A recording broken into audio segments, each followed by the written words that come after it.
And I just turned around and I hauled ass out of there. I was done. I wasn't dealing with that. The hypocrisy of the cult is one of the things that turned me away the quickest. When I turned my headlights on, it turned and looked at us. And one of the things I remember the most were the eyes were glowing red. I see an orb of light. It is just circling these steps like it is waiting for me. And he begins to tell them that he saw a UFO. They're basically like, what are you talking about? That's 7 foot up on a tree, peeking around it. And that's where I saw the top of the muzzle, nose, and the eyes. As soon as I made eye contact with this thing, it felt like death. Hello, Foil Fanatics, and welcome back to another new episode of Tinfoil Tales. I'm your host, Brandon. Today, we're going to be joined by my guest, Daniel. Daniel is a researcher who has been looking into the red grid mark phenomena, as well as other strange markings on people. He also has been researching the whole dream phenomena that's associated with this. Definitely have a long conversation coming up here, diving into these different scenarios and theories involved with the red grid mark phenomena and trying to discuss some of the information that he's become aware of using geometry. A lot of interesting information out there. But before we bring him on, if you've ever had an experience and you'd like to be on Tinfoil Tales, you can send an email to tinfoiltalespodcast@gmail.com, and we will get you scheduled on a future episode. You want to help the podcast, continue to share it around. Sharing it is the best way to get it out there to new listeners.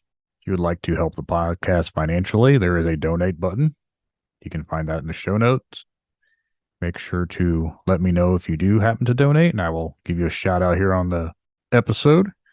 If you would like to help by leaving a review, 5-star reviews are the best way for helping with the rankings, so it makes the podcast more discoverable. We've had 2 5-star reviews that I've found that were written out on Apple, so I'll go ahead and read those. Like I said, I would give a shout out to whoever has the ones to leave them. This one comes from Sorry Do. Says, I heard you on there, came over here to watch you do your stuff. 5 stars. Thank you very much for that, Sorry Do.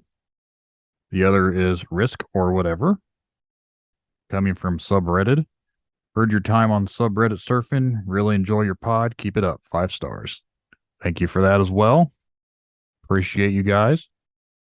You guys probably already aware that I've got a couple books on Amazon. One's called Shadows of Cedarville. The other one's Tinfoil Tales, which was just some of the few episodes that I recorded last year. Threw them in a book form. Shadows of Cedarville is the fictionalized book that I wrote based off my own encounter. Both are available on Amazon. You can find us on social media. I'm being a little bit more active now on Instagram, more or less still on Facebook. Don't know if you're listening on Spotify, Apple, watching on YouTube. Just remember that it is available on all streaming platforms. So wherever you prefer to listen to your podcast, you can always find the old episodes of Tinfoil Tales. But I think now we're going to bring Daniel on. Looking forward to talking with him. Hope you guys enjoy what we're going to discuss. So sit back, relax, and enjoy the show. I'd like to take this time today to welcome my guest, Daniel. Daniel, thanks for coming on and talking with me. Thanks for having me.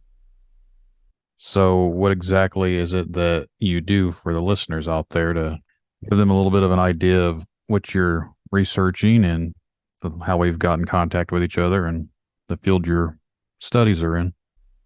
Sure. Thank you. So we got connected on the red grid mark phenomenon researchers and experiencers group. That's on Facebook.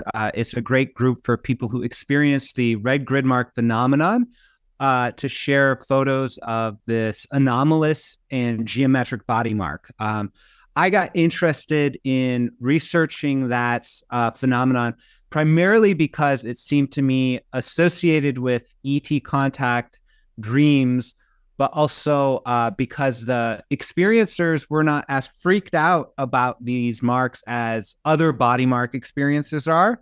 So I was really fascinated with that.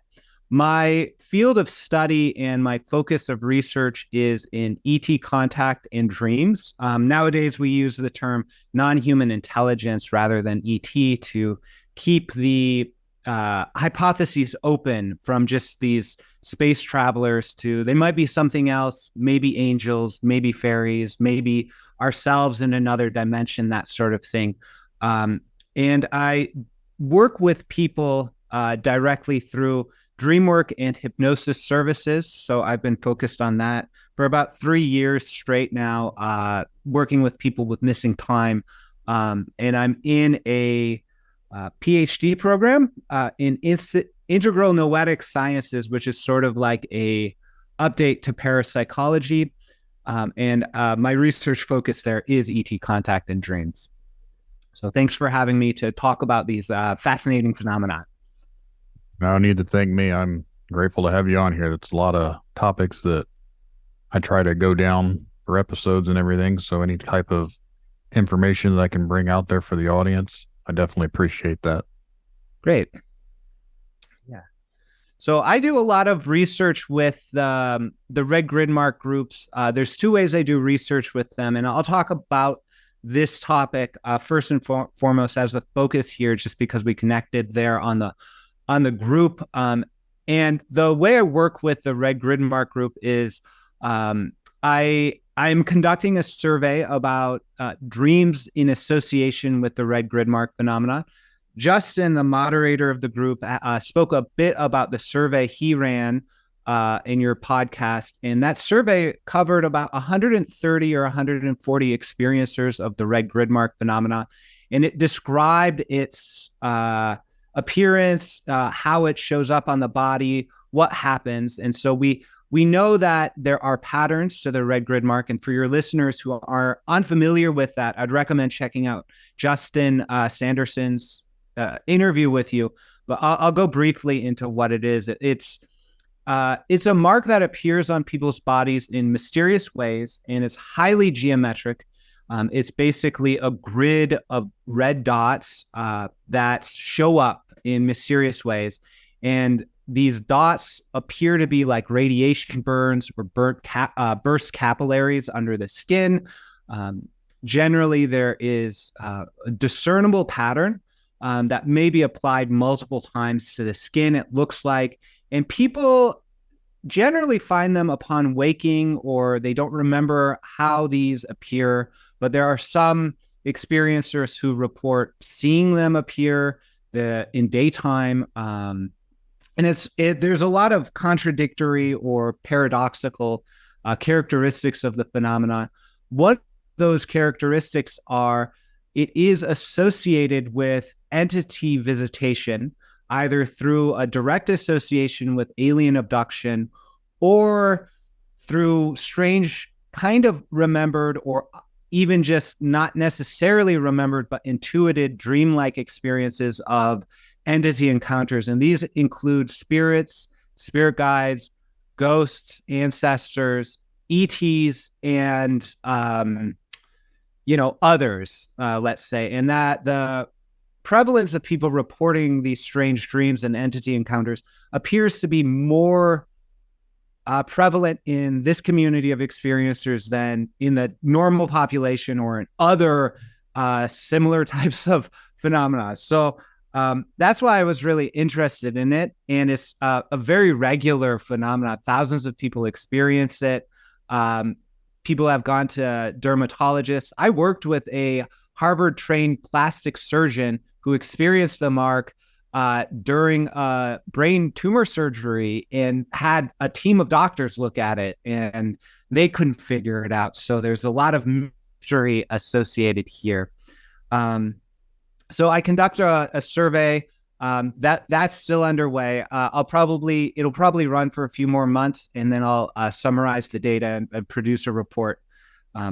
The other way I work with people is through dream work and hypnosis. I've worked with red grid mark experiencers. We've gone through a regression hypnosis to understand what happens. I have a lot of thought and research around what regression hypnosis is and can do. And that's a topic we can dive into a bit later. And that brings forward some really meaningful information for the experiencers that may or may not necessarily be relevant to the whole community. For example, gray aliens show up in some of them, sometimes as spirits, and that sense of identification of who's doing the mark is meaningful to the experiencer. But as a community, it may or may not be applicable, primarily because there may be multiple types of agents working on the other side producing this mark. The final domain of work I do with the red grid mark phenomena is geometric analysis. So I use Euclidean constructive geometry. This is based on ruler and compass. This is sort of like elementary geometry, circles and lines and squares. And I use that type of geometry to analyze the marks and to basically count the number of dots to say this is a hexagonal grid or a square grid. And I use that process to discern or make meaning of the mark in whatever way I can. So I can say it's placed next to this birthmark in a sacred geometric proportion. I can say it's a hexagonal grid. I can say that the mark itself is composed or must have been applied in specific ways, so that I can start discerning how the mark is manifesting and what we can know about it. And it turns out there's a lot we can know about the mark itself just from looking at how it appears on the body. And primarily that insight, the insight that I have is that it must be an intelligent mark maker that has some level of empathy with us and our theory of mind. They know we are looking at it. They are aware of our intelligence and how we perceive it, and they're working with us to have some level of communication. This is the conclusion I'm coming to, is that the mark itself is, in addition to all it could be, is some form of geometric communication from these entities to us. And that might involve communication of meaning across multiple phases of consciousness, the waking and dreaming phases. It might involve some other mode of communication. So those three ways are how I work with the group. Now, you've never actually had experiences of your own, have you? So I have had an experience. I've had anomalous body marks in association with the red grid mark phenomena group. It is not red grid mark. My kid recently, my 12-year-old son, had what appeared to be the red grid mark phenomena on his face. But we did research and we found out that he had pressed his face against a hexagonal dotted grid metal shelf thing that was on casters, these wheels. So he would roll it around the floor and sort of just play with it with our toddler, and had ended up pushing his face into this grid thing. So I had about a day of going, oh my God, my son's being marked by the red grid mark. What does this mean? So we looked around, and I had that experience of finding a prosaic explanation for this and go, oh, okay. He just pressed his face into it in this really weird way. He was sort of wrestling with this shelf experience. So that was a recent experience. The anomalous body mark in association with the red grid mark arose, I believe, because I did a CE5 style invitation. So I started when I worked with a grid mark for about a year or so, and then I realized that I personally was not afraid of the mark makers, that I was discerning a sense of communication and even humor in the marks themselves, and beauty, creativity. And I started seeing qualities of mind in these marks that appear to be perhaps human or perhaps human-like. And so I realized that perhaps they might respond to a CE5 style invitation. For those who don't know what CE5 is, it was a method of human-initiated contact experience popularized by Dr. Stephen Greer in his documentaries like Unacknowledged or Close Encounters of the Fifth Kind. These are really it's a meditation. You use the power of mind to set an intention and say, hey, I'm willing to have an experience of contact with these entities. You set up certain guide rails, obviously, so you don't open the door to all sorts of entities. But in particular, I said, hey, red grid mark makers, I believe you're humorous. I believe you're kind. I don't believe you're harmful. You're allowed to mark my body. So I offered that invitation, and about 4 months later, I experienced an anomalous geometric body mark I first identified as red grid mark, but immediately afterwards said, no, this is absolutely not red grid mark, but it is geometric. So I have a little bit of a sense as to what it's like to be marked with a geometric mark, but it is definitely not red grid mark. How often do you think people are actually marked and they just are unaware? That's a really good question. I see my personal experience when I've looked into this. I mean, my personal experience, I was marked on the body. I was definitely aware of that. And I perceived the mark and I said, hey, this is geometric. This is intelligent. This is the result of some sort of interaction. It is not an accident. It's not bed bugs. It's not these other things. But I was unable to substantiate or even remember what happened. I was like, everyone I talked to would say, hey, that's like bed bugs or something. I don't know.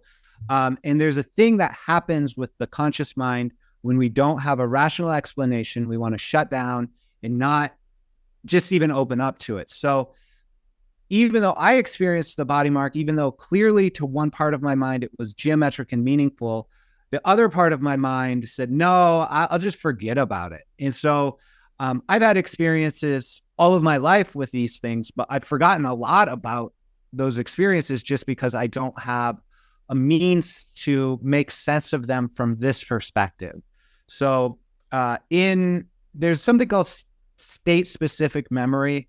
And this is the mechanism that causes us to remember things based on smells, right? So there's a specific state associated with those things, like a smell of a childhood home.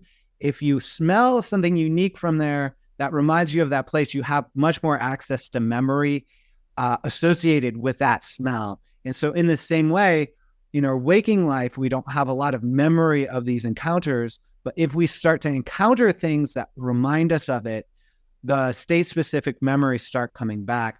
This is a long way to get to the answer of probably a lot more than we expect. People are receiving these marks. A lot of times we just understand that, hey, maybe a bed bug bit or an insect or hit against something. A lot of people do respond to my work because I've been posting the geometric analysis. I say, hey, there's meaning here. There's strong geometry. It seems communicative. You can discern this meaning yourself by applying geometry to it. They go, oh, okay, so there's something about that gets people to respond to me. And they say, I've had these all my life. Here's some photos. Like I just didn't talk about it. So I personally believe that there are at least dozens of similar body marks to what I received. When I believe I've discovered this phenomenon insofar that I've connected the dots of this type of characteristic mark, just like Justin opened up the space of the red grid mark researcher and experiencer group. And there's thousands of people that are now responding. So we really just need to open up and say, hey, this is a thing that's happening. It's meaningful. We can't deduce a lot about it quite yet. We don't know what's happening. This is not self-harm. This is not bed bugs. This is something anomalous and meaningful. And if we were to do that as a mainstream culture, I would suspect that somewhere in the range of 1% to 5% of people would have experienced something like that. And that's just a broad guess. So it would be not common, but not rare. I actually was emailed by someone. I just brought it up here. Apparently during my interview, we mentioned it was a recent phenomena, and they said they were experiencing back in 1972 through 1978. Okay. And they said back then, obviously you didn't have cameras like we do with phones and stuff today, so they weren't able just to pop out a camera and take a photo. But yep. And then I have to go back and find the other one, but Someone also reached out right after the episode had aired with Justin, and they said what people are experiencing is stigmata. I'm like, that's not really the same thing. Because I thought stigmata, like you bleed, there's like holes, and it's more like wounds from Yes. the crucifixion of Christ. So I don't really think that's the same as the red grid mark. It's red grid mark. You don't have blood or anything like that. They're literally just these markings on your body that you don't necessarily feel or anything like that. That's right. Yeah. In the so the body mark phenomenon has been with us as long as like history, right? You talk about stigmata, that's the thing that's happened. That was generally kicked off after St. Francis. And there's very interesting paintings of him being shot with a beam of light from, like Jesus in something that looks like a spacecraft, right? Like a seraph, which is a sacred, it's depicted as a sacred geometric form with like wings in the face of Christ shooting a beam of light at him. And then he gets these stigmata. It happens, stigmata has happened since then. And then before then, there are accounts of body marks in association with fairies and witches. Generally, is where there's a lot more documentation that goes back hundreds of years. And the question for me is if these are the same phenomena or different. If they're the same phenomena, something's happening within the physical body that is almost psychosomatic and is responding to a spiritual template or religious template. So because the stigmata experiencers are religious and use the iconography of Christ on the cross, they receive the holes in the hand or wrists that are bloody. But if the experiencers are more technologically oriented, like modern people, they might receive a template of interaction that's based on technological motifs like hybridization or medical experimentation.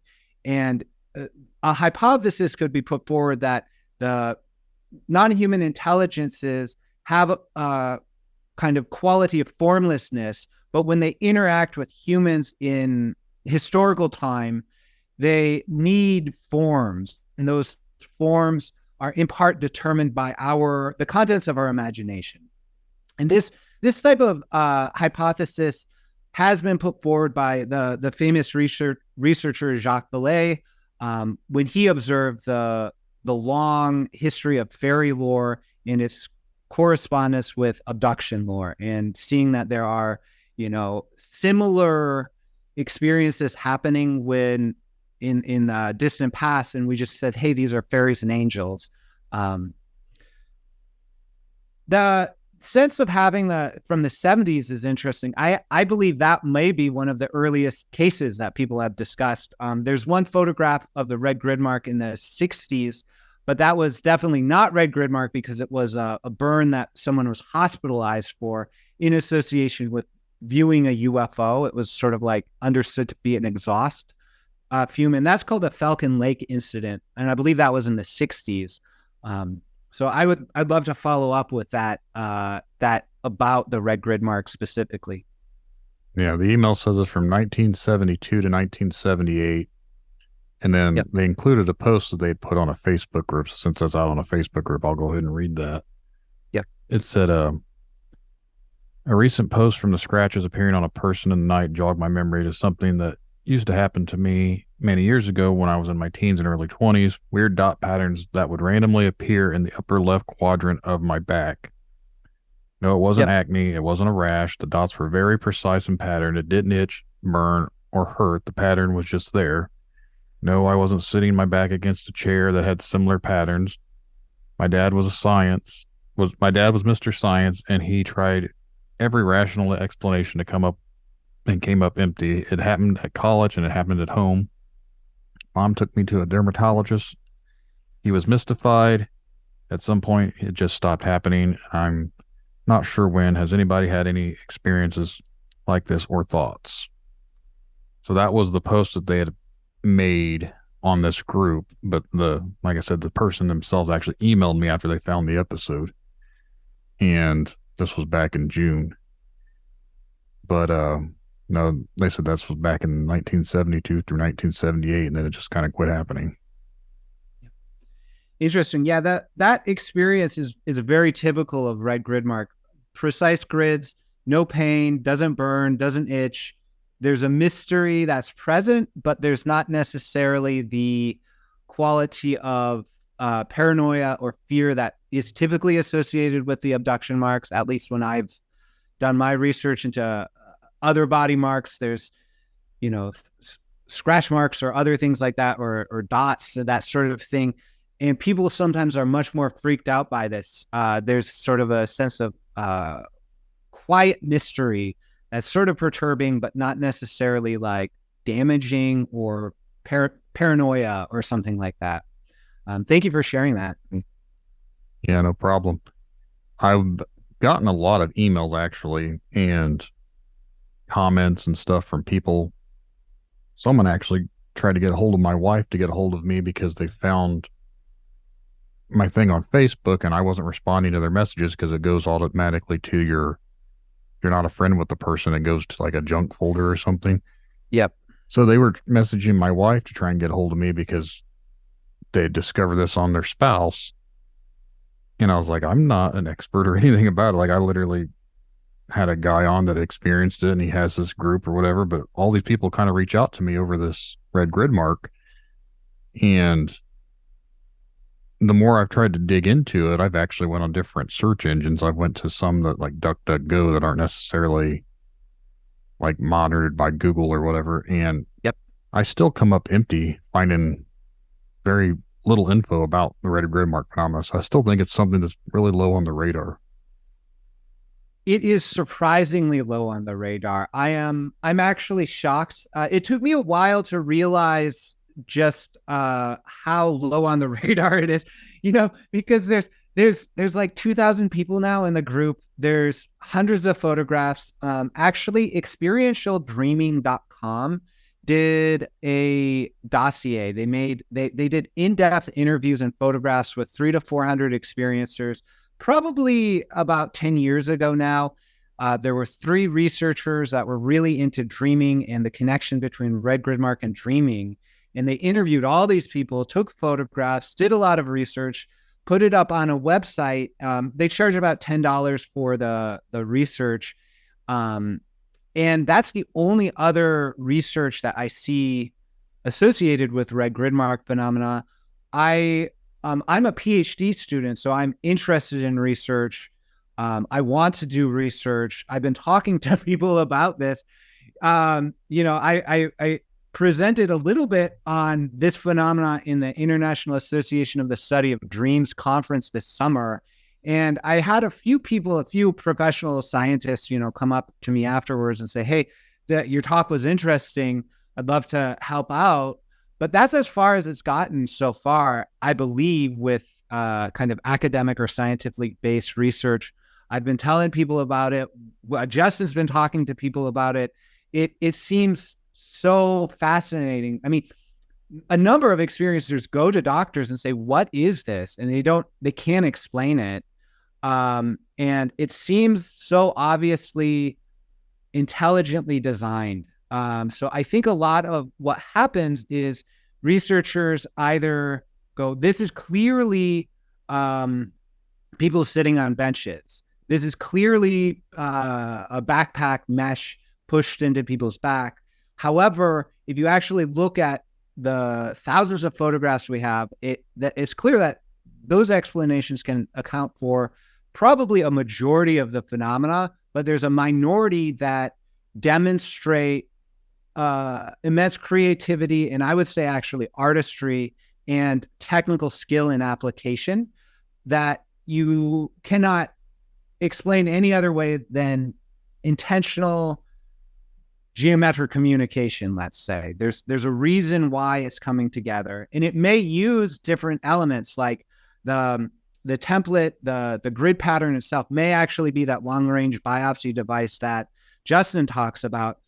But to my eyes, how it's applied it has specific meaning. And I'm thinking about the circular red grid marks, actually, because they're composed of sort of pie slices of what appears to be the same template applied over and over again for a very specific reason, which is the construction of these circles out of these different bits of the grid or something like that. The circles themselves are quizzical. They have beautiful patterns in them. There's, like a quarter of the circumference will have these bigger dots for some reason. There's specific numbers associated with it.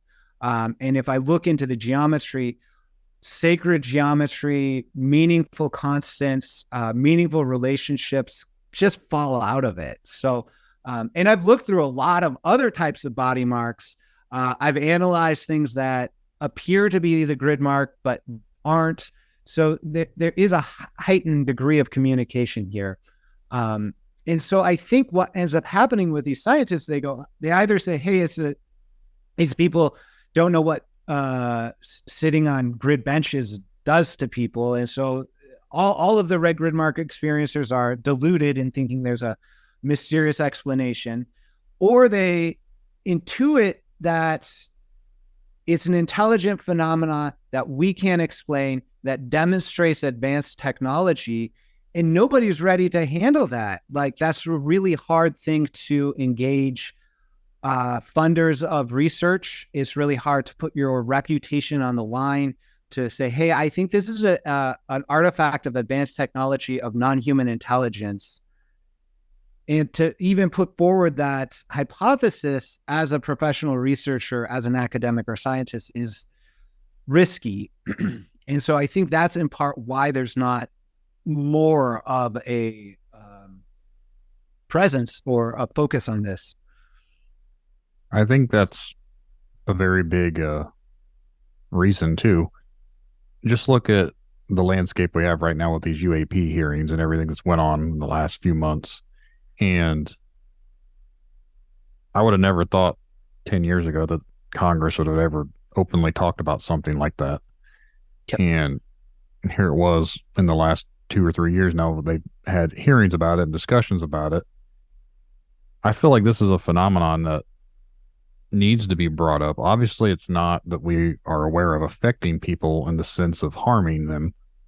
But at the same time, it's something strange that literally is going on, and no one seems to know about it. I know on the Mayo Clinic, there was like 20 something different pages of people asking about these marks, and they never got a single response from them. Yep. It's like they just ignore it. Like, no one wants to look into it. It's clearly someone's experiencing these things, and dermatologists don't know what they are. Other doctors and stuff look at it and have no idea what they are.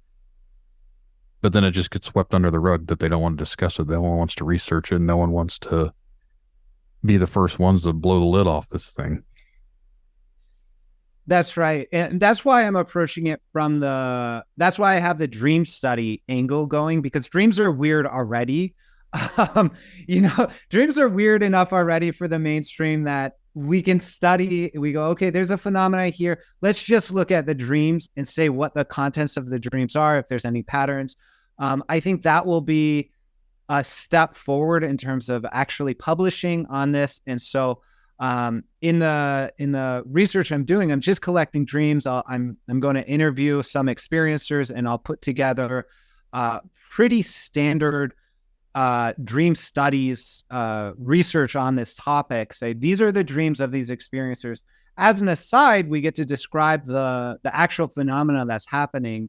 And my hope is that I can get that paper peer reviewed, which should be relatively easy enough because we're doing standard dream studies. Kind of, what did you dream about? I'm using a very standard method of asking people about their dreams. And then hopefully, as an aside, we'll get the phenomenon characteristics published. And that could be a step forward for other researchers to cite this paper. Say, let's actually look into not the dreams, but the physical aspect of this phenomenon. Yeah, it's fascinating to me. I get riled up a little bit about this because it's clearly communicative. It's clearly geometrically meaningful. There's clear connections with entities. Whether or not they're angels or aliens or secret humans, we still have to figure out. But there's enough data in the geometry and the application that we could literally build a model of how it's being made, right? We could build a model of how it's applied. And the theory that we have is that it is applied as light shined through templates, I use the metaphor of a dark room. So there's a light source, it goes through a photonegative and goes onto photosensitive paper. The photosensitive paper would be analogous to the skin. The darkroom light is analogous to whatever source of light they have. And the photograph, the negative, is something similar to the grid pattern that they're using to make the marks. There's another couple elements associated with this model, and that would be opaque sheets of paper, basically. So in darkroom photography, you might isolate specific elements of the photograph to expose them, or it's called dodge and burn, basically. So you add more light to areas, and you prevent light from hitting some areas of the photo paper in order to make the contrast the way you want. And you use those pieces of paper between the film and the negative to do that control. And we see that actually happening. I see that happening in the geometry of the marks. When you look into it, they're clearly, they have something like a darkroom projector, and they're shining it onto the skin, and they do multiple applications. And those things become very apparent. And there's certain deviations from the Euclidean construction, the design. So you can start to see the accidental effects of physical bodies, like having light shined onto the curved bodies or people moving. That's another thing you can see. And so there's enough deviations from those patterns in regular, meaningful ways that we can start to use those, sort of how these dots get expanded as they land on the contours of the body and how they're applied multiple times, to start to go, how could this actually happen with this metaphor of a darkroom projector, film, and photo paper? And we could actually start to go, okay, we could reproduce some of the designs that they're using as the fundamental templates that they're applying to the red grid mark. And that would be fascinating to me. And that's implied by the geometry that we're seeing as something we could do. There's one case of a photograph of something that seems like someone took a photograph of their kid that received the mark, which was an interesting hexagonal grid pattern. But there's a triangle of light that you can see in the photograph, and something in that triangle of light. And so it seems to be something like an interdimensional machine or something like that. But to actually build a physical model of it would move us forward into understanding what is even possible. How is it even possible that these are technically applied? It seems like so obvious to me to be the next step, something we need to do as people who are researching this mark, as humans. Really, this is a mystery that deserves investigation, because thousands of people are experiencing it, and it's so mysterious and exhibits such qualities that it has to be advanced technology. There's no other rational explanation that is being applied through intelligent design. And it opens up so many questions, like, who are these people making the marks? Why are they doing that?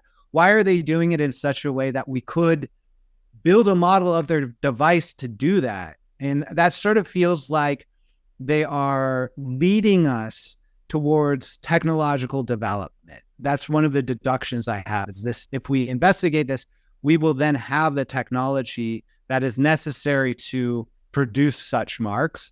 And it doesn't seem like it's that far away from actually understanding. It would require a research grant. It requires some scientists, right? Like it requires hours of time to collect the data, collate it. Even from the red grid mark phenomena group, there's tremendous amount of data, but it's not structured in a way that could be analyzed easily. So we have to go through certain processes, and just nobody's doing it. No one's offered me funding to do it. There's no grants out there to study anomalous body marks that I know of. So I wish that were something that we could do as a people, and that science were more open to that. I do see actually science moving in that direction, and the UAP hearings to be kind of a watershed threshold moment, because once the testimony of the UFO whistleblower, right, is really received, heard, and if anything comes out of that from Congress that confirms the presence of non-human intelligence and UAPs in our world, and the reality of these things are confirmed by the government, then that opens the door for mainstream funding organizations, science, and academia to start asking the questions. What about the biologics? What about the pilots? What about the intelligences? Where before it was just sort of ridiculous to ask those questions. So it's a very exciting time. And I'm looking forward in the next 5 years to see where this goes. Now, has anyone done, I don't know if it's in that, I think there's like 73 pages of that survey, and I flipped through it, but I don't remember everything about it. Was it ever determined what layer of the skin these marks were on? Did anyone ever figure that out? Not to my knowledge, no. I remember Justin talking about how it being somewhere at the layer of tattoo or sunburn, but there's not been any investigation regarding that. That's actually one of the characteristics that I use to determine if a photograph is a red grid mark phenomenon or not, right? So if there's a puncture wound, it's not red grid mark. If there's a scratch, it's not red grid mark. If it's below the first layer of the skin, or the skin isn't damaged, then it is. Which provides clues as to what and how it's happening. What those clues say, it's hard to say. Sounds like you have an intuition about that. I would be interested in hearing. Well, I was just thinking, and you just mentioned tattoos. I know people, when they get tattoos removed, I've seen it being done. They use this laser, and it kind of burns. But again, even if it was a laser, it burns the actual skin. This is not leaving a burn. So, and you don't feel it. So even with a sunburn, you would still somewhat feel the discomfort of a sunburn. So I don't know. That's why I was curious about what layer of skin it's on, because if it's below a certain layer and it just shows up, there's got to be some sort of means for it to appear. And if it's, like you were saying, almost like a dark room type scenario, it would almost be I would say heat, or to an extent like a laser, or somehow they would be getting it under the skin without damaging the skin. And I don't understand. That's where I'm trying to wrap my head around. What could cause something like that without actually damaging the skin? Because even with people with tattoos, you feel the tattoo, and if you're getting it removed by a laser, you feel that too. So I don't know how you would be able to get something underneath someone's skin without actually feeling it. Yeah, there's one precedent we have from science that can help us understand at least that this is possible. And I believe Stanford researchers did something with Chimax. So that's using sound waves to produce patterns. And we typically see this in they call it a Chladni plate experiment, where it's a sheet of metal, you pour sand on it, and you get the sheet of metal to vibrate according to a frequency. The sand jumps into lines, basically, or patterns that are determined by the constructive interference of the sound waves. So this is like if you have a singing bowl or a wine glass full of water, you vibrate that, you can see these ripples on the surface of the water. The same thing happens with the sand on the metal plate. That's the Chladni plate. And so you can produce highly complex patterns through the introduction of multiple frequencies of sound that emulate actually some of the patterns we're seeing. So the Stanford research applied it to, I believe, heart cells, that were kind of harvested from people somehow. I don't know how, and they put them on plates, and they could demonstrate that they could move these human body cells into these regular patterns that appeared. There were hexagonal grids of dots, right? And that's classic red grid mark phenomenon. That's a proof of concept as to how that's possible. Although the red grid mark phenomena, in addition to having like hexagonal grids of dots, they have the inverse pattern where they show diamonds of the negative space instead of the dots on the positive kind of grid marks. So there's an inversion thing happening, which would sort of be a complication to applying that Chimax example to the red grid mark. That's a clue, even though we're using sound instead of light in this case. Yeah, the vibrations and everything. Everyone has their own frequencies and vibrations and all that within our world. I've often wondered if maybe it is somehow related to like vibration, but like with a sunburn, and again, I'm no expert or scientist or anything like that. I'm just a guy. But isn't it a sunburn kind of, it's not like broken blood vessels, but isn't it kind of like the chemicals released from a thinning layer of like your the vessel walls? I don't know what the technical term is that causes a sunburn. Oh yeah, I don't know. You'll have to. That sounds about right to me, but I'm not. I don't have that information.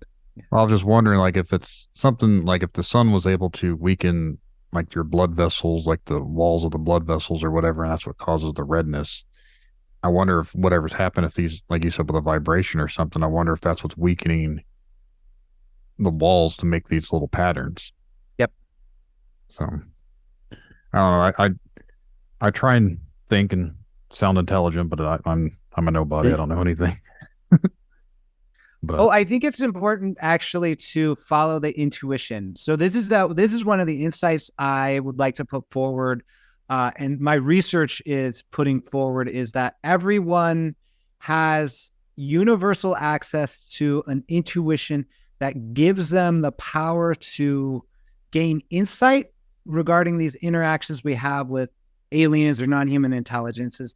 And every single human has the capacity to mediate those encounters and relationships with the non-human intelligences or aliens or whatever. They have the capacity to mediate those relationships or negotiate those relationships for their own benefit and the collective benefit of humanity. The reason why I say that is because of the precedent of dream shamanism. So this is a type of culture. Dream shamanic cultures universally see that every single person can engage with these kind of dreamlike domains. And so in primitive cultures, the alien story or the angel story or the fairy story may have been lumped together in something like a dream. And they honor these dream experiences as real, but also as dreamlike. And they also see that by talking about them, just like we're doing here and now, and by applying intention to them through ritual expression, they can gain insight, gain knowledge. And we have proof from these dream shamanic cultures that the knowledge that they gain may be scientifically advanced to such a degree that they can't know it, or maybe precognitive, so that they can take action like avoiding a tidal wave or something like that for collective benefit. So it's a universal quality that is being expressed through primarily intuitive and creative modes of thinking, that our Western mainstream culture, because of our focus on the objective, repeatable kind of experiments and this highly technical jargon, we go, all that intuition is meaningless, right? You have to be an expert to understand this. Actually, I say if we look to dream shamanic cultures as healthy examples of relating to these different domains, they do so through universal intuition, and everyone's equally empowered to relate to that And it's not just the experts. So that's something that's very important to bring up. And we touched in on this when we were like, oh, I'm not an expert on sunburns. You're not either, but you're touching into an intuition that is likely meaningful, and should we follow that, will likely lead to at least personally meaningful discoveries that will likely, have significance to the group. So I just wanted to call that out. Yeah. So I try and look at things like in a rational sense to try and explain stuff. Like you'd said, like people sit on these grid patterns from a bench or something like that. That can explain a lot of it. But Yep.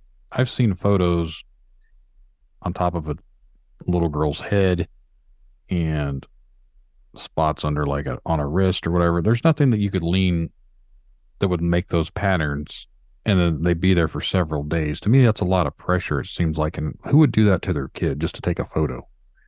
That doesn't add up. When I see the kids involved with it, like I could see like the intricate patterns someone set on something and did it and said, "Oh, look what I have." Okay, well, what's the point of that too? Like, wow, you got like a couple people talking about it on the internet. Cool. I mean, it doesn't really. I don't see the need of why someone would fake this. It doesn't. You're not going to become famous for it. You know what I mean? Oh, absolutely. And especially in the context of the lack of recognition from mainstream culture, like we were talking about, it's almost uncanny how researchers are ignoring this topic. Right? Like no one's going to care, right?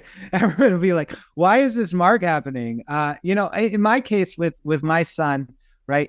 We try to figure it out together, and he stuck his other cheek on the thing of his own accord. It wasn't actually, it was for him, it was a couple of seconds pressing into it. It didn't look painful for him, and we wanted photographs of it afterwards. And it showed up almost exactly like the mark. It was really strange for me. I tried doing it myself, and my skin didn't respond the same way as his. For me personally, the response, the association with dreams and the mystery and perplexity that people have can't be faked, right? So it's like if a kid has this mark and they're like, I had this weird dream of this giant reptile and a tube coming down, and we were in a bus without walls, right? Like those are qualities and characteristics that are of dreams, like the vehicle without walls, tubes, and strange entities, right? That combination is seen across the, like, people reporting dreams in different channels associated with these marks. It's really hard to fake that level of like, what does this even mean? Like, why is this here? And that connection with something that feels discernible with the dreams is very inspiring to me. And that's one of the things I'm hoping to elucidate or discover is the patterns of what these entity encounters in dreams might signify to us as a group. Yeah, the lucid dreaming I've heard about, like people, I've seen it in the group or whatever, and I've seen other people talk about it, that when they have these things, they have like very strange dreams, lucid dreaming. And I don't know if they experienced it the night that they woke up the next morning, or if they've had it, well, since they've had the mark. I don't really know how that plays out.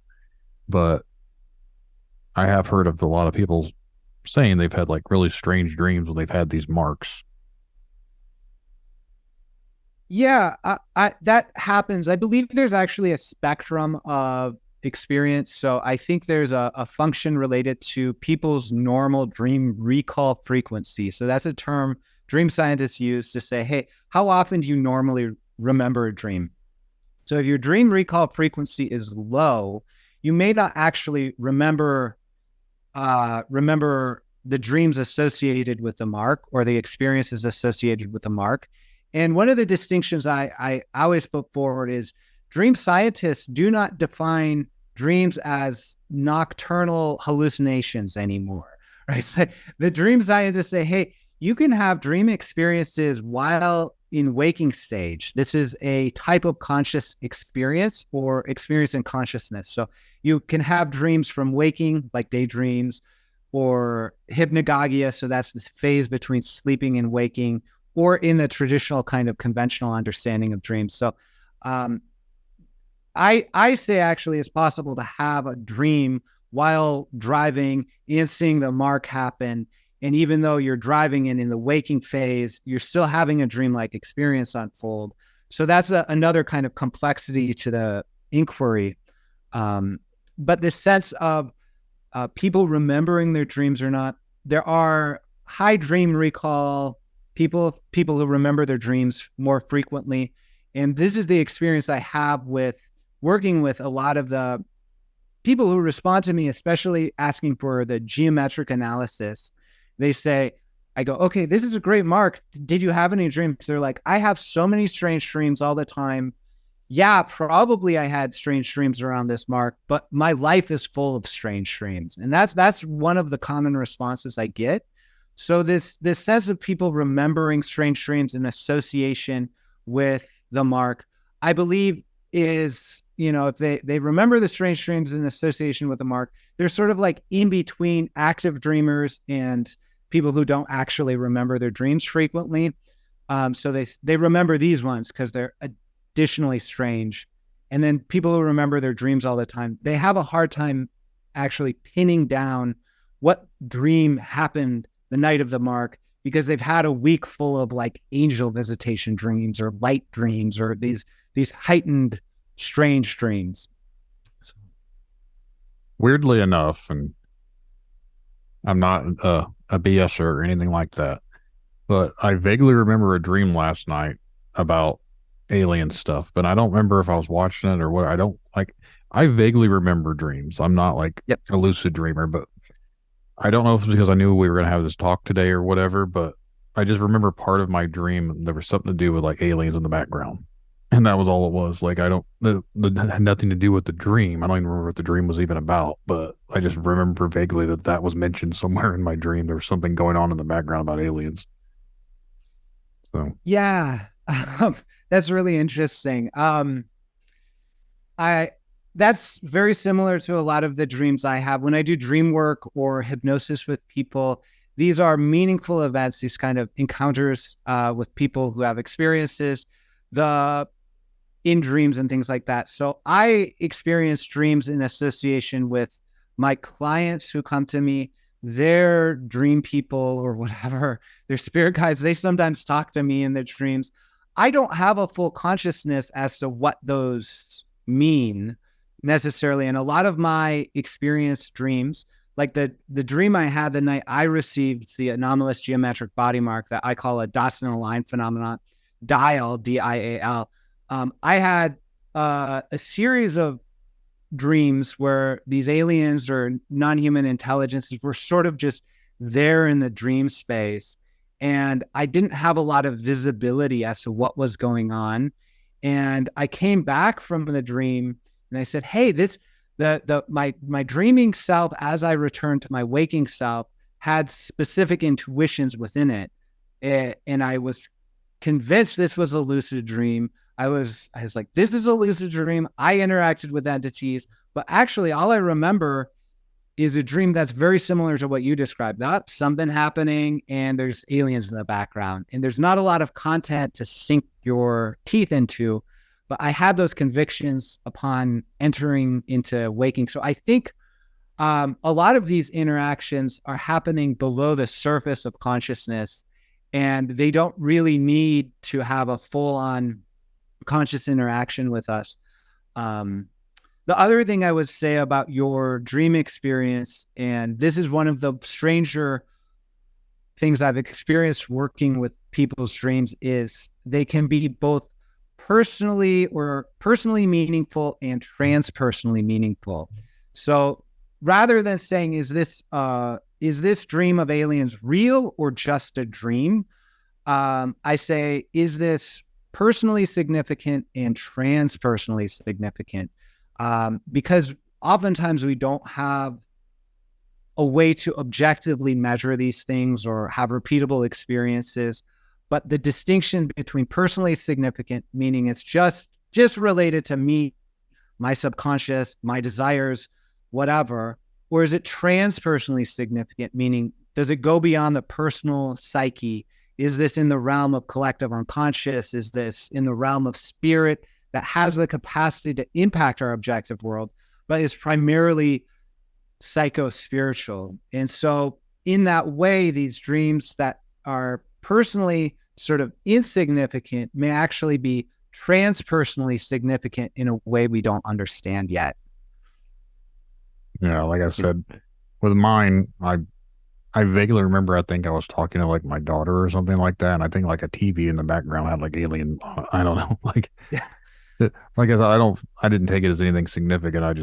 I vaguely remember bits and pieces of my dreams, and for whatever reason, when I woke up today, that's the one bit of a dream that I remember. Yep. Interestingly, like I didn't remember my dreams from last night, but my wife is now a source of dream messages. She'll have dreams about aliens or UFOs and tell me about them, and like, oh, okay, this is actually personally meaningful to me. She's like, I don't know what this means. I go, oh, okay, this makes sense in the context of what I'm doing today in terms of talking to people. So there's a lot of ways they can talk to us.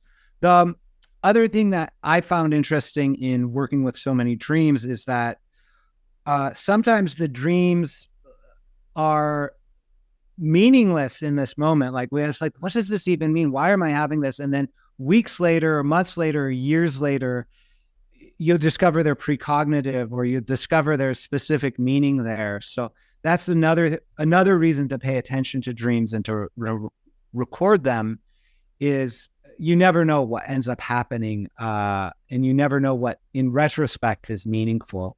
And so that's one of the advice I would give to people is to just pay attention more. And as you pay attention more to the dreams in their correspondence with waking life, they start to talk more to you because they know you're paying attention to them. Yeah. I always try and remember my dreams if I do. And like I said, I'm not one that remembers too much, but sometimes I remember some goofy things and laugh about it the next day. But that's about the extent of where I go with my dream patterns. Yeah. You mentioned dial. That's something that I know you've been looking into as well. If you want to dive into that. Yeah. So the dial body mark I received on the summer solstice, not this summer, but the summer before. And I personally associate it with the red grid mark and the CE5 style invitation. I gave explicit permission. I recorded it to the mark makers according to the principle of not harm for the benefit of humanity, and a number of other guide rails I put on that experience. But I recorded this invitation, and then months later, I had a series of 3 dreams that I felt like were visitation dreams, and they had certain qualities that were different than my normal dreams. Generally a sense of luminous darkness, a sense of knowing that there are entities here, but I can't see anything. It's not like a normal dream where there's visual content. It's just black, but I know everything about it. I know there's people there. I can gain information. If you ask me what color of robes these people were wearing, I might be able to tell you or something like that. But in the experience itself, it's just darkness. And I had a series of these 3 dreams. And on the last one, I remember coming back from this space and being in the presence of an entity I would call a guide, and coming back through what I would term to be something like a hypnagogic imagery. So that's in between waking and sleeping.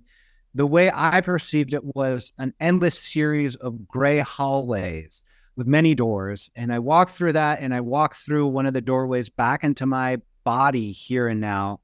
And my intuition said, you had an extremely lucid dream. You will not remember this whatsoever. Do not remember this. Not important to remember this. So I didn't record that dream, and I forgot about it until I went into the sauna. I looked down on my leg. I saw 7 dots, very regular, very small formation, And it just had this whole intuition of meaning. I remembered the dream. I at the same time as remembering that, I said, this is red grid mark. And I was like, no, this is not red grid mark. The dots look different. So I videoed it, I photoed it, I recorded my feelings around it. I knew there was some sort of geometric messaging in there, but I was unable to discern what that was. And it's sort of like, how do you make sense of it? Like, how do you figure out, is there geometry in here? I hadn't done geometry in a while. So I was at a loss as to what to do with it. So after photographing it, I just moved on with my life until the winter solstice. Same sort of dream stuff happened, these luminous dark spaces. And then beings came to me, again, dream characters, guides, whatever. They said, they said, we've been observing you. You're working towards the betterment of humanity. You're working in service to others. We know you want to change how the world is. If you work with us, we'll help you. We shape reality. Just follow our instructions. And then at the time I thought, okay, well, I have to meditate more. I was engaged in a variety of practices, and I thought, okay, I'll do these sort of magical practices. Actually is what I thought they were asking me to do. But as an aside, the next day I looked at sacred geometry videos on YouTube. I went to bed the next day and they said, hey, you did exactly what we asked. You learned about sacred geometry. Like, this is a first for us. Good job. We're building rapport. You're understanding. Now, over the next few weeks, do exactly what we say, right? Don't add your own spin to it like you normally do. Do exactly like we said, like you did before, which was just, you watched these sacred geometry videos. You took the action we wanted. Just keep doing that. And so I learned how to focus on what they wanted, or the interactions there. And I was guided through this experience of learning how mandalas work, analyzing crop circles. They had me analyze dozens of red grid mark phenomena. This is where that experience is where I gained a lot of insight around the technical nature of the application of the mark. That's where I became convinced we can build a model here of the technology. And then they had me analyze geometric patterns in UAP documentation. So that's UFOs flying in formation, or UFOs pulsating in specific patterns, and how to discern those messages. They had me do ruler and compass geometry on top of that to gain meaning from it. And then after all of that, it was probably 20 days of very obsessive work. They said, now you're ready to do your body mark. Get out the photos, start analyzing it, try to build a ruler and compass construction of this. If you do that, then you know it's a mathematical object. So if I can build a geometric object using only the ruler and compass, and it's the same form and shape and size of the actual mark, then I can know that body mark is actually a mathematical geometric object that's communicated through the physical means of my skin, but is actually something else than just an artifact of technology. It's actually a math communication. So they had me do that, and I built a really, I would say, a naive and primitive math construction. I went left to right with his dots, and I said, this dot is equal to that dot, and the interval between them has a very specific proportion to the interval of the whole formation. And the smaller dots on the right are in golden ratio proportion to the other dots, which means that's a signifier that whoever made the mark understands beauty and mathematics. And I built that construction. I applied it a congruence test, meaning I took photos of the mark and I took the ruler and compass construction and I overlaid them on top of each other, and it was a perfect fit. And I go, this is it. This is a math communication. From that moment on, I've been offering services of geometric analysis to body mark experiencers, generally for free. I ask for a donation just because it takes time. People pay me or not. And I offer this, and people like that because they go, oh, my body mark actually is geometric. These are its principles. These are the characteristics of the geometry. And it helps people understand that, yes, this is indeed intelligent communication in some way, shape, or form. So it adds a dimension of meaning to it. So that was my experience with the body mark itself. After discerning the geometry within the body mark, I said, hey, this has got to happen to somebody else. I have to figure out if other people have experienced it. And I immediately found 2 other experiencers that had similar dreams, that had similar geometry, that had the similar qualities that I had. And so at that point, I said, this is a phenomenon. Let's make an acronym, dots in a line, because that's what I was calling it. So that's the dial mark. And then since then, I've analyzed about a dozen marks from people, very similar phenomena.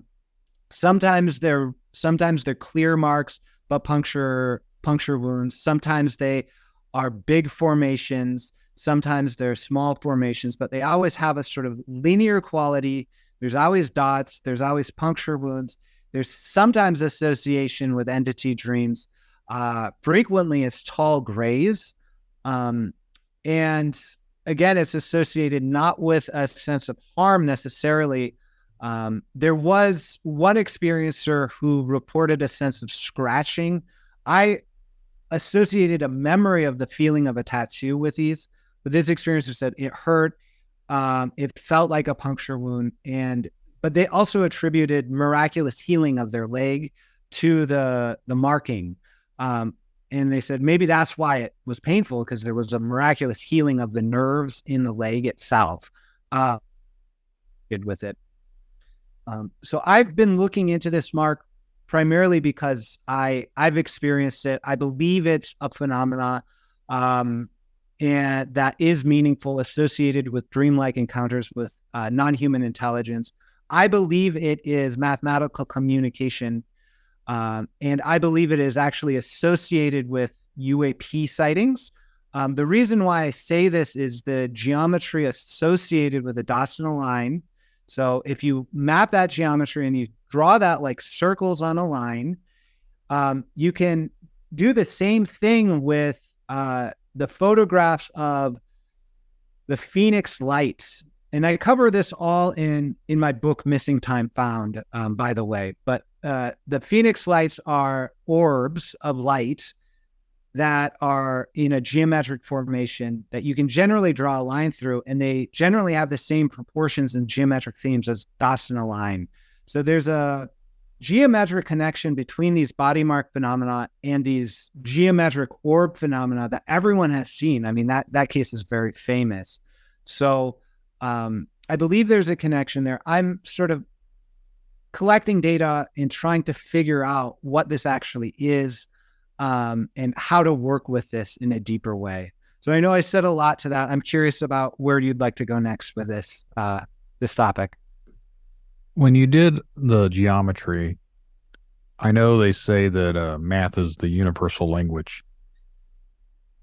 Is it possible to decipher what they're actually saying by using like the designs and everything? Is there a way that it could be done, like calculated into figuring out what these patterns are actually supposed to mean, if they mean anything?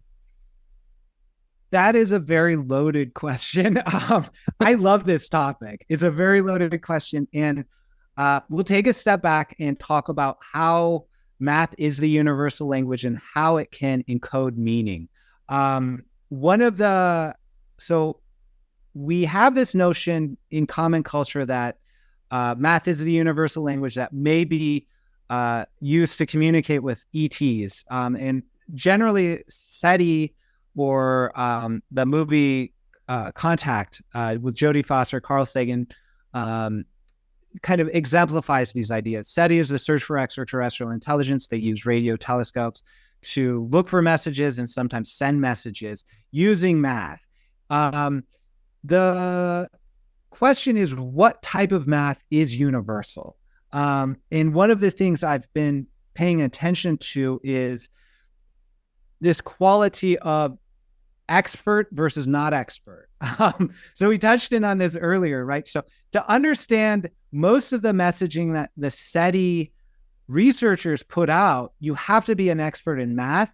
You have to be an expert in science, in these particularly highly objective forms of science and math that have a lot of assumptions built into them. And generally is right. So we have this notion that maybe a message might be a pulsation.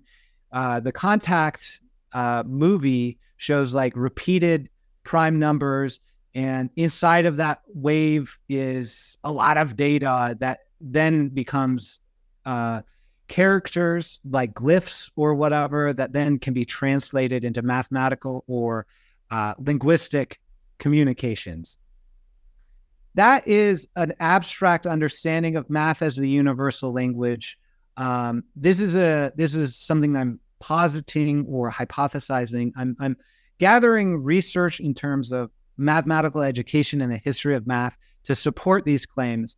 But I say that when we think about encoding meaning in math, that is an abstraction that requires experts. But the universal way of working with math is generally geometry. And so we're thinking about objects in space. Everyone knows what a line is, a dot is, a circle is. And these seem to emerge out of the base level of our consciousness. How we perceive space and time is some way intimately tied with the nature of geometry. And that's like Euclidean geometry. So that's very basic. The way we make meaning from that is twofold. One is we can just look at the geometry, and anyone can do that, and discern feelings, aesthetic values. So there's beauty associated with the geometry, feelings associated with it. The things you think about it are actually a communication and are actually one dimension of meaning of this math as a universal language. So anyone, the non-expert who's never done geometry, can look at the dots in a line body mark or red grid mark and go, oh, okay, there's meaning coming off of it. And that comes through primarily your intuition, like we were talking about. Translating that intuition into an objective statement requires sophistication and abstraction. But that base level of direct apprehension of the direct intuition you experience while looking at this geometry is a communication that I would argue is as meaningful as the encoded message. And there's two precedents I use to substantiate that claim. One is Carl Jung's work with mandalas and active imagination. And the other is the Tibetan Buddhist practice of using mandalas as a domain for essentially telepathic encounters with divinity, right? So they have these mandalas, there's a Buddha inside of it or a spirit. You meditate on that, and then that Buddha or spirit sort of teaches you things. And it happens in a very imaginative or intuitive way, but that's actually something that religion has been based on. So we have these two examples that actual geometry can lead to direct mind-to-mind interaction with beings that at least exist in the collective unconscious, that exist outside of your personal unconscious. So at that level, you right now can look at the dots in the line or a red grid mark and maybe imagine, work with a little bit of the geometry to relate it back to the circle. That's really what I'm doing with applying this geometry. If it's related to the circle, then it's related to a mandala. If it's related to a mandala, then you can have an imaginative and intuitive interaction with something that is communicative and real, at least at a collective unconscious level. So that's one side of it. The next step is actually figuring out, do these things encode meaning in terms of messages, in terms of math or not? And so there's two things I would respond to. One is the dots in a line and these UAP geometries actually do seem to communicate mathematical insights. And so I would put forward the work of Jimmy Blanchett, who works with radio communications and he receives UAP manifestations that kind of instruct him on geometry, or on the mathematical nature of the universe, and that there's actually communications coming through about the nature of mathematics through the geometry that I'm seeing. He's analyzing his geometry using math, using number, and I'm doing it through geometry, and we're synchronistically collaborating. So I believe he's actually receiving the same types of communications I am through the dots in a line. He's seeing it through UFO videos, but we're saying the same things in different mathematical languages. So there's this whole body of math that's coming through that has to do with how the universe works, and it has to do with the mathematical nature of the universe. And for his messaging, it's bringing all of our mathematical and physical constants into a geometric and harmonic system where everything makes sense. It's like, why is a mile 5,000 feet or whatever? And if you start getting the right units, you start to see that things are implied by the geometry of the universe in a very regular way that isn't elucidated by the strange physical constants that we have now in terms of our unit system. So that's what he's getting. I also have the hypothesis, and I'm working with that now to see about encoded meaning. So that's like binary code or other codes in these phenomena. That's one of the hypotheses I have, looking into after applying the ruler and compass geometry to the UAPs and the dots in a line. I noticed these very strange deviations from geometric pattern. So I can apply the same geometric pattern to multiple photos of UAPs and dots in a line, and the same framework will touch each of the dots on dots in a line in different ways, or UAPs. And the dots will be directly above or directly below or directly left or right, or one or two dots away from these places of geometric coherence, which signifies to me a sense of deviation from a form, which then says, hey, this is a 1 or a 0 in binary to me. I think it's actually that something like binary code, but with multiple, not just binary, it's something like hexadecimal or something like that. Again, this takes time to research. I've looked through maybe a dozen examples of this geometry. I've discerned there is a pattern. I need probably 10 times more data to even discern what that pattern or how that encoding system works. So once again, a long answer to a very simple question. I was just thinking, like, and I don't know the year. I know it was back, I believe, in the 1980s. It was over in England. It was one of the U.S. bases or whatever. It's when they chased this UFO through the woods, supposedly. And they claim when they got to the craft, there's a bunch of patterns and like stuff that they could see when they did. And the guy ended up writing them out, I believe. He was one of the military guys. And it's like you said, it was almost like binary code. And there's a bunch of markings and stuff all over. They almost said like hieroglyphs or whatever type designs on this craft because it was small. They were able to touch it. I've heard different variations of this story, and the last I knew, they had these binary codes and they were trying to crack whatever the code was for what they had saw when they touched this thing. And this was again back in the 80s. So I thought it was weird that if it was using numbers and like a binary type system, maybe this is something to do with like with what people are having now, like you're trying to figure out like with geometry and everything else. Maybe there's a certain pattern to all this that interconnects it.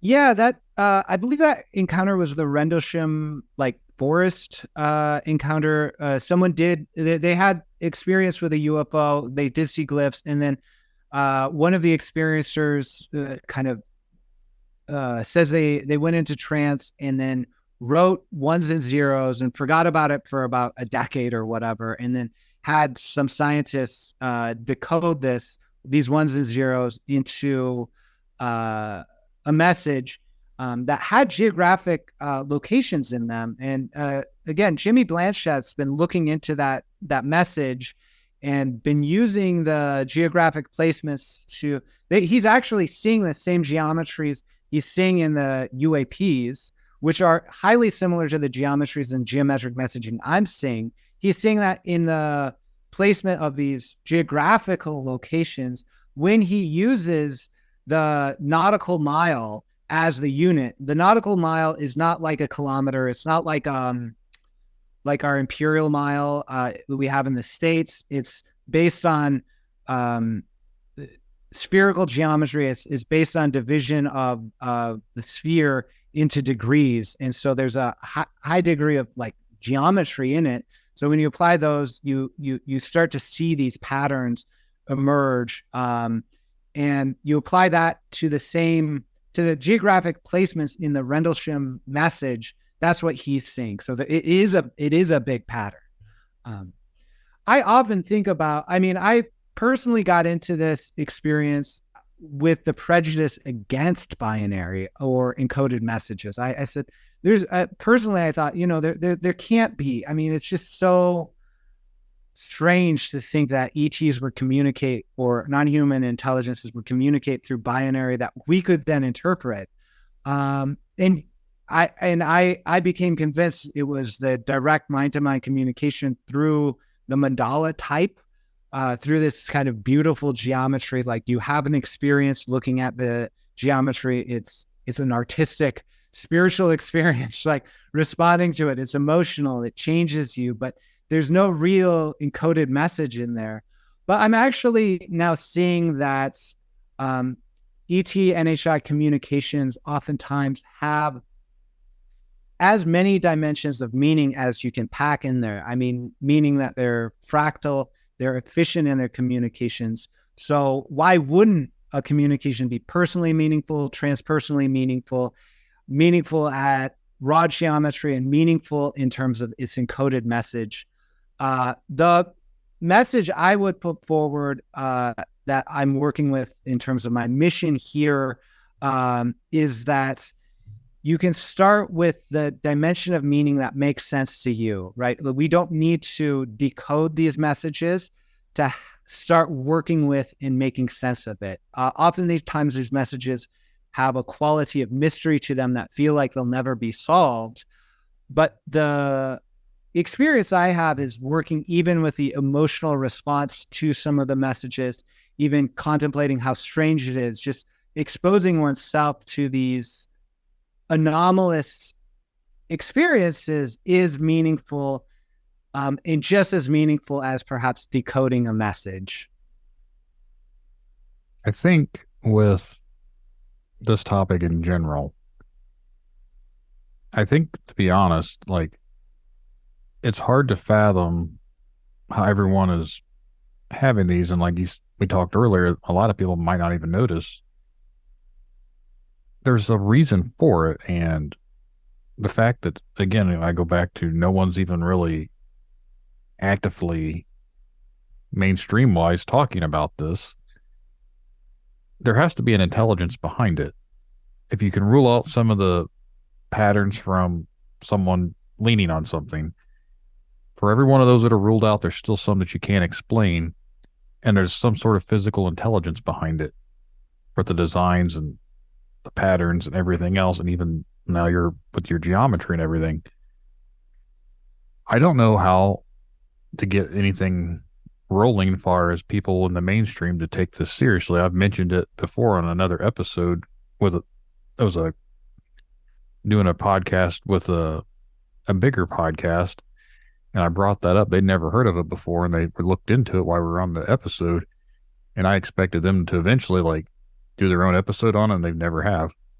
So It's like even other podcasters. I only know of one other podcast that I've been talking to recently that have actually even had an episode with it. They actually interviewed Justin before I ever did. Yeah. And we've talked about maybe working together and doing updated podcast for that too, just to try and bring more attention to it. But at the same time, there's not a whole lot of new information to put out there because there's just not a whole lot. Like, you're one of the first people that I know is actually researching into the whole phenomena. Yeah, I mean, it's so frustrating to me because I'm convinced, right? We can analyze, especially the red grid mark. We could deduce how many different technical intelligences and how many different designers of those marks there are.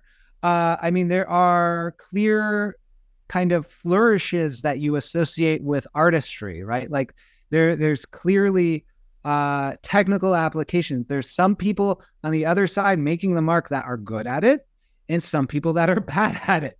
And you can see who they're interacting with. And it's like the same guys making the same type of mark here as over there, basically. And to have that level of capacity and insight into this strange phenomena that will clearly lead us to some level of interdimensional advanced technology, like that's the conclusion I have to come to. Why we're not studying this and why we're still just talking about whether or not UAPs are real or whether or not this phenomena are real is very frustrating to me. But it's something that we have to be patient with.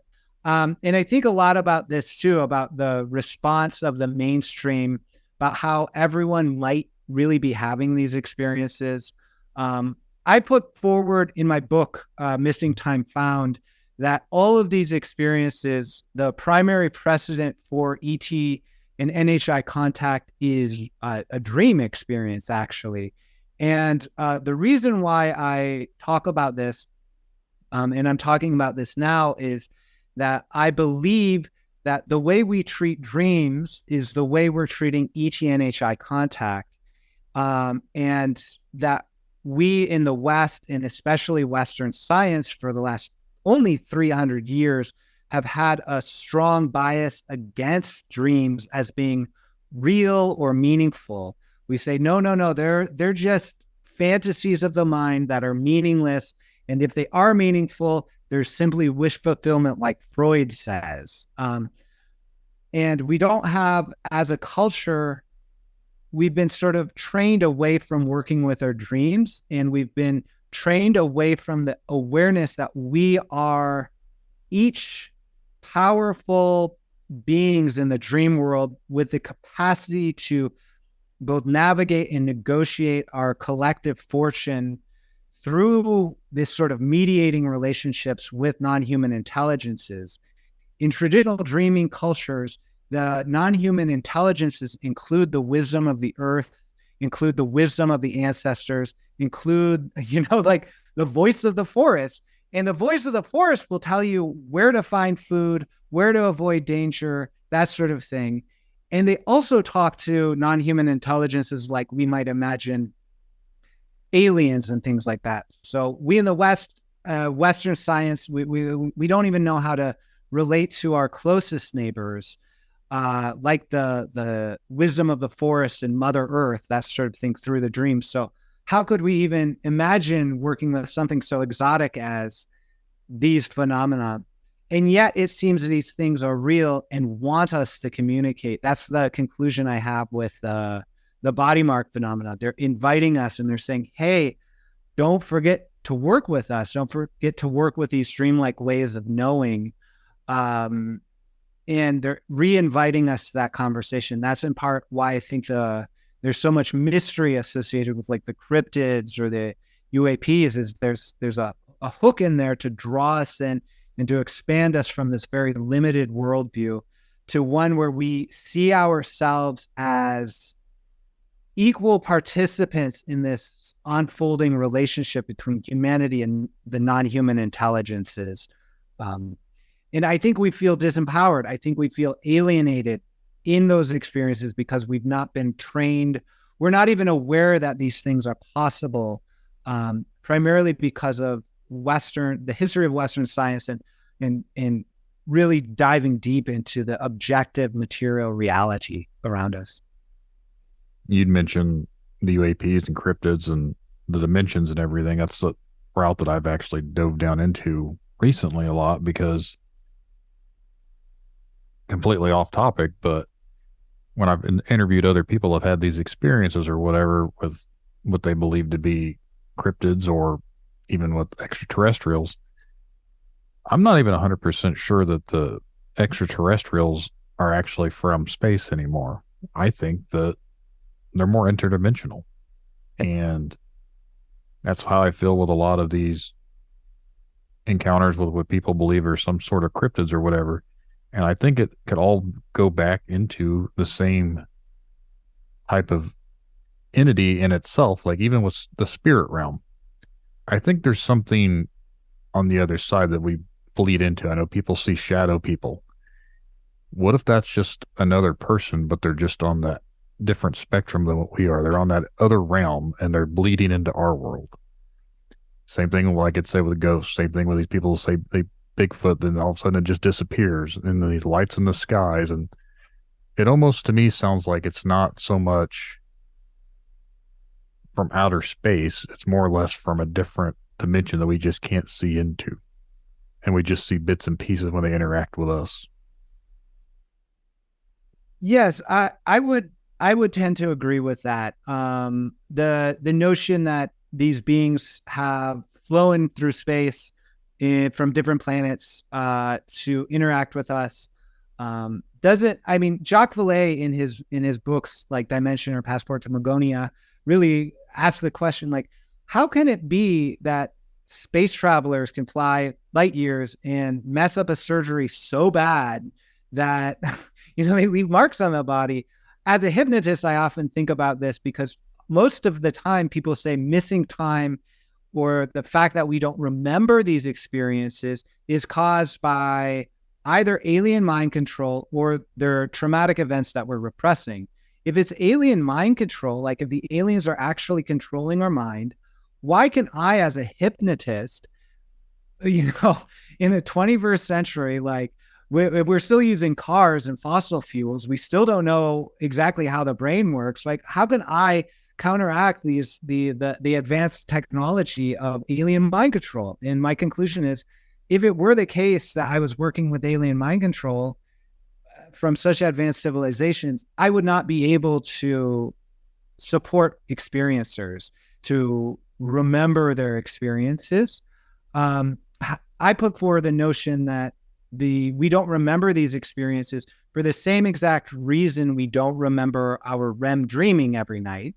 And I say that because REM dreams have fantastic beings, impossible physics, and things like that. Likewise, REM dream is associated with sleep paralysis. Alien abduction is associated with sleep paralysis. Most of the UFO sightings are seen around those times too. So something is happening in terms of the bleed over of dimensions in association with the dreaming mind. That's what I would hypothesize here. Interestingly, this whole notion of, are they physically real in the way they appear, or is there a deeper reality there?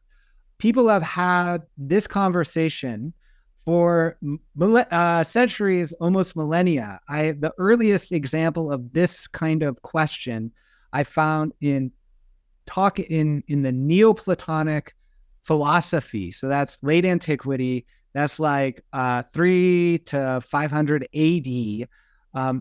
People were talking about god visitations. So like the ancient Greek gods, particularly the god Asclepius, who is described as a shape-shifting reptilian being who lives in the sky. Right? Some people were like, oh, this shape-shifting reptilian visited me in my dream space and it felt really real. And other people were like, well, we think that might be the case, but we also think that this may be a representation of a formless consciousness. And you're just applying the forms of Greek philosophy or Greek mythology to this formless daemon or angelic being. And it might be something else. And so there has been this dialogue around whether the forms we perceive of these non-human intelligences are actually that, or are they simply just projections or kind of cloaks that these formless beings wear when they visit us. And my conclusion, I don't have a conclusion, but sort of both is how I interact with it. No, I don't really have an opinion one way or the other on certain topics because I've seen stuff I can't explain it. I know other people see things they can't explain it. I've actually interviewed someone last year. I've reached out to them again, and you'd mentioned something earlier about when you had your dreams, and he was he believes to be have been abducted, and they were showing him things as well. And he's also a doctor. He's from Greece, Yep. and he actually has had people send him stuff that they found in their body, like implants or whatever, and he was able to confirm that the material from this crashed little orb they found, he had some of it sent to him, and then the patterns to this that was actually in someone's foot, I believe it was. It's basically intelligently made. Like it's almost like the same type of materials. And it was like the first conclusive things from that he could prove that these implants were, they had like these little, it's been over a year since I've talked to him, but they had these, under a microscope or everything, had like these little channels and everything, almost like your blood flow system, like your arteries and everything else, in this little tiny microscopic thing. And to me, it seems like it's highly intelligently made. Now, what it is, I couldn't tell you. He listed what the materials were and everything, but I've actually reached out to him a little bit ago to see if there's been any updates because, like I said, it's been over a year. I'm curious to see if he's found anything else or if anyone else has ever sent him anything based off of the interview that we had. Because that's the other thing. Like, I talked to him before I ever even heard of what the red grid mark pattern was, or red grid mark phenomenon. And now, if there's different entities that are implanting different types of materials into people, then there's other ones that are putting these patterns on people. Again, it goes back to that age-old question of why are they doing it? I know you don't have an answer. I mean, no one really does, but it's just weird that there's certain different aspects that people are experiencing.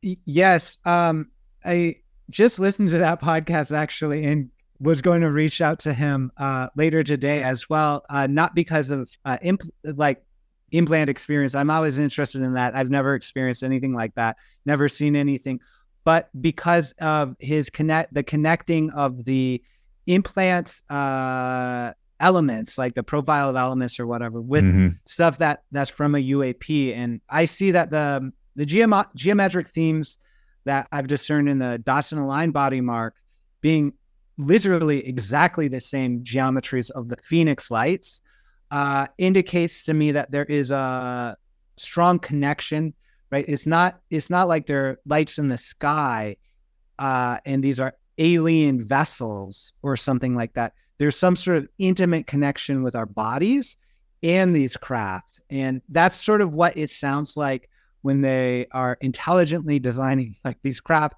that have the same material here. I mean, I've heard similar things around like channels within advanced materials being indicatory of UAP materials, that sort of thing. So what he found very much aligns with the other whisperings I hear about reverse engineered technology or like the reverse engineering insights that have emerged. So we can actually, based on the connection between these experiences and dreams, I would say we do have the capacity to understand why, at least in one dimension of meaning. So like I said, there's many dimensions of meaning, subjective and objective, personal and transpersonal. We can look to the history of mathematics and philosophy, right? And we can see there has been interactions with mathematicians, political people, with entities that may be similar to the entities we're talking about, through dreams or dreamlike experiences that are similar to the experiences we're talking about throughout history. And they generally bring creative insights regarding science, math, philosophy, technology. Socrates is the father of Western philosophy, basically, and he had psychedelic experiences in which he talked to a non-human intelligence who would tell him things. Same thing with Descartes, where we get a lot of our understanding of the scientific method, and also how we think about geometry now. He actually was inspired by a series of 3 dreams, and there's this constant history of interaction between math and science and these non-human intelligences that we think, oh, whatever, the scientists are just going to sleep and having dreams and imagining that they're talking to entities. Like Tesla's a great example. Or actually, we could take them at their word and go, hey, they had these encounters, and these encounters seem to be moving forward science and culture. And that's one of the reasons. That's not a satisfying reason as to why they're interacting with us, but that's one of the deductions we can make, I believe, looking at this phenomena in general. No. Well, we're getting close to that 2-hour mark. So I don't know if there's any other things you want to jump into before we try and wrap this one up. I know we talked a little bit of everything, but I know you do, you have your own website and everything. So if you want to talk a little bit about it. Yeah, I'll talk about how people can connect with me and my research.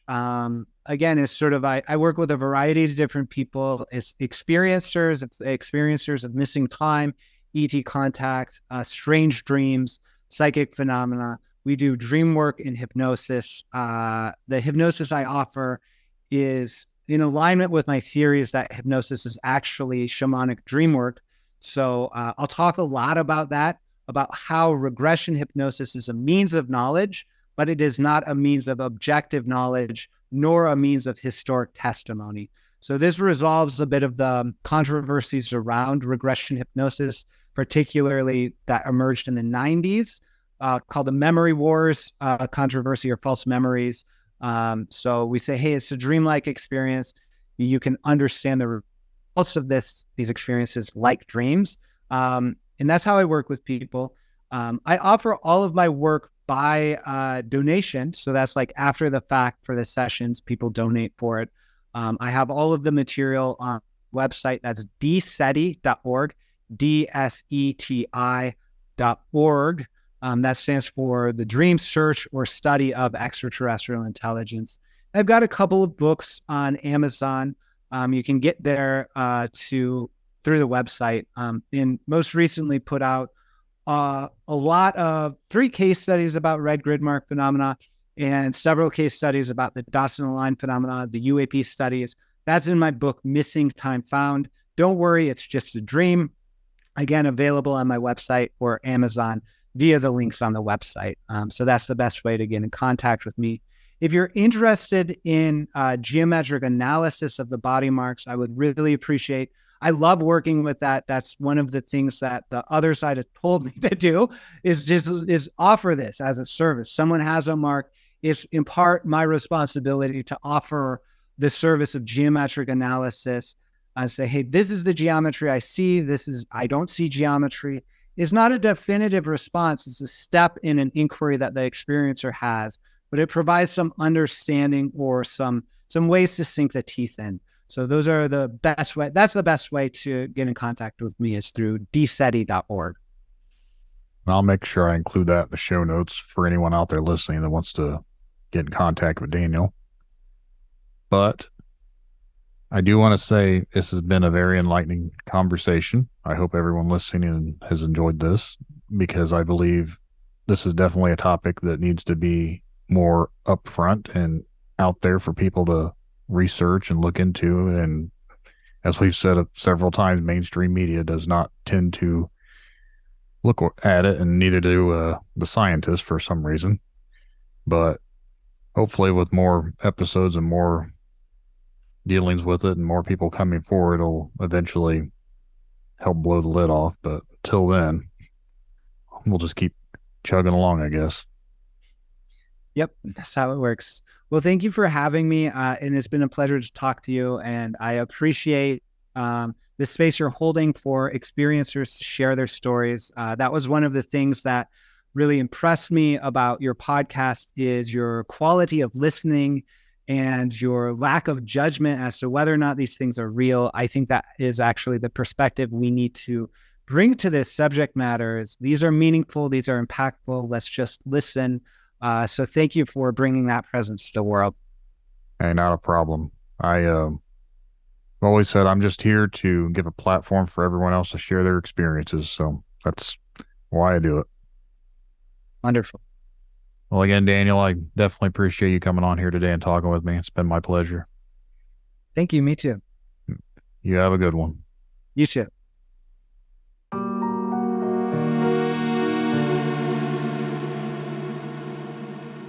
Remember, the truth lies in the stories we share, the connections we make. Stay curious, stay open-minded. Thank you all for joining us on this journey, and until next time, keep questioning, keep seeking, and keep exploring the unknown. Good night, everyone.